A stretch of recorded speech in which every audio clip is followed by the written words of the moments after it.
ചേച്ചി ഒറ്റയ്ക്കാണോ?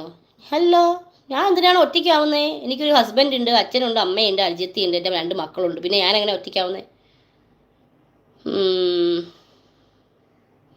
സിനിമാ മേഖലയിൽ വന്നപ്പോൾ അങ്ങ് ഒലത്തി എന്ന് പറയുന്നുണ്ട്. അത് ഒലത്താനായിട്ട് നിനക്ക് ഈ സിനിമാ മേഖലയിൽ ഒരു ഷോർട്ട് ഫിലിമിൽ പോലും തല കാണിക്കാൻ നിനക്ക് ഒലത്താൻ പറ്റുമോ? അതിനകത്ത് പോയിരുന്നിട്ട് നിനക്ക് പറ്റിയില്ലല്ലോ.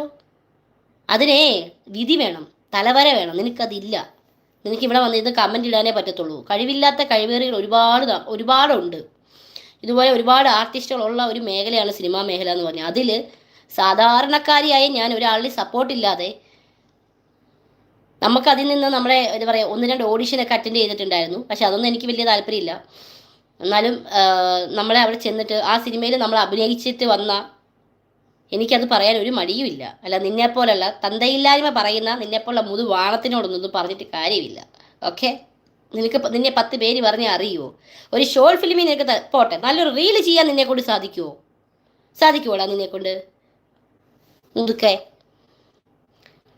അവനങ്ങ് ഓലത്തിന്ന് 16 സിനിമ ഞാൻ ചെയ്തിട്ട് എൻ്റെ യൂട്യൂബ് എടുത്ത് നീ നിമിഷ ബിജോ പുലികളി, നിമിഷ ബിജോ മൂവീസ് എന്ന് പറഞ്ഞ് നീ അടിച്ചെടുത്ത് ഗൂഗിളിൽ പോയി നിമിഷ ബിജോ എന്ന് പേരടിച്ച് നോക്കടാ. നിന്റെ അലവലാതെ നിന്റെ പേര് എവിടെയെങ്കിലും വരുമോ? നിന്റെ തന്തയുടെ പേര് എവിടെയെങ്കിലും വരുമോ? ഇതിൻ്റെ ഫുൾ ഡീറ്റെയിൽ ഗൂഗിളിൽ കിടപ്പുണ്ട്, പോയി അടിച്ച് നോക്കട നാറി. പോടാ.